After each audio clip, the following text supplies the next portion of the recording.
Welcome, friends. Today, we'll look at 3 profitable lessons for business owners and creatives from the book, The 4-Hour Workweek by Tim Ferriss. If you're not familiar, The 4-Hour Workweek is a blueprint for designing your dream lifestyle. Tim walks us through in detail how to leave behind the typical 9 to 5 and how to be more productive by doing less. In today's video, I'd like to zero in on 3 key ideas that can help us be more productive and prosperous. Now let's get to it. Ever feel like there's not enough time in the day to get things done? In Tim's words, we're doing more to feel productive while accomplishing less. Since the 1990s or so, society has placed more value on one's ability to juggle multiple tasks.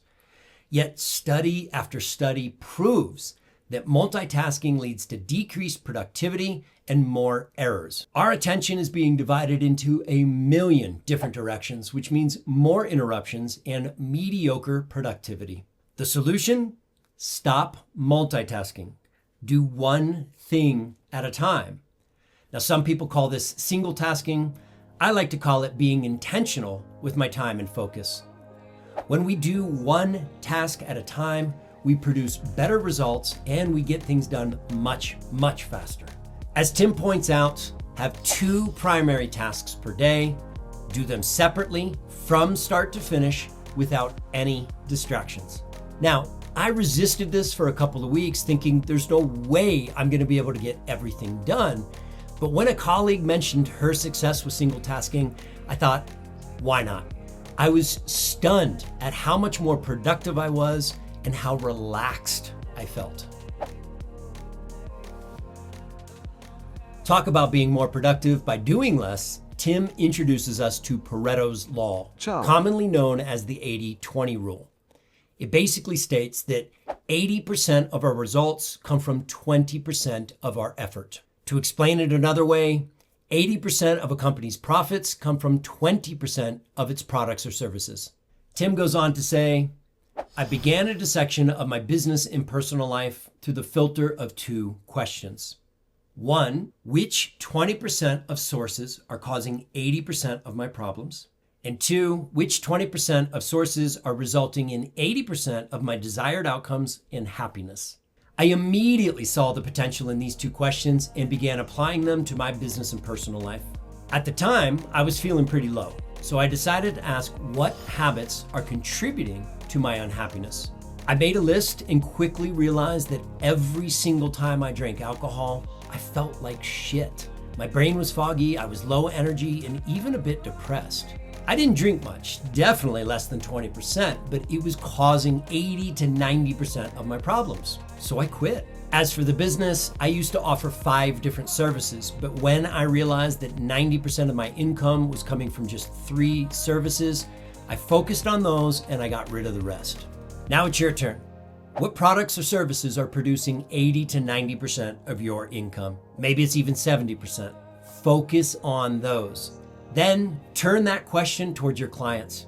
Some clients are awesome to work with, others, not so much.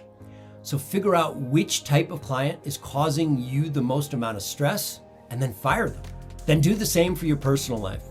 What 20% of your friends are creating 80% of the drama? Maybe tune them out for a little while. And the 20% that inspires you, spend more time with them. The goal with Pareto's law is to identify the important and remove the unimportant. In Tim's words, ignorance may be bliss, but it's also practical. Learn to ignore or redirect all information and interruptions that are irrelevant, unimportant, or unactionable. In this day and age, the information is non-stop. And in Tim's words, most of it is time-consuming, negative, and irrelevant to your goals. The solution? Turn down the volume on all the noise. By opting out of multitasking and using Pareto's law to identify and then remove the unimportant, you're well on your way to feeling lighter, to feeling less stress and less overwhelm. Now, take it a step further. Turn off all unnecessary streams of information. I used to check my phone as soon as I would wake up every single morning. I also used to struggle with a tremendous amount of anxiety. But thanks to Tim's suggestion, I decided to do an experiment. I decided to shut off my phone every single night for a week before I got into bed. When I woke up in the morning, I would not turn it on for the first 2 hours. I turned off all sources of information. No TV, no newspapers, no phone, no computer. Instead, I enjoyed my breakfast. I meditated, I did yoga, whatever suited me for that morning. Guess what happened? My anxiety went away. Use Pareto's law to figure out which streams of information are causing the most amount of overwhelm, and then turn them off for the week. Experiment and see how you feel. I also recommend you apply these 3 lessons to your finances. This is why I teach people how to clear out the financial clutter. This is what we start with. We're identifying what's important and removing and getting rid of all of the unimportant. And there you have it. 3 highly profitable lessons from the 4-Hour Workweek. Tim does a phenomenal job of going into great detail and breaking these concepts down so that they're really easy to understand. If you've not read it, I highly recommend it. As always, thank you so much for your time and energy. I'll see you in the next one.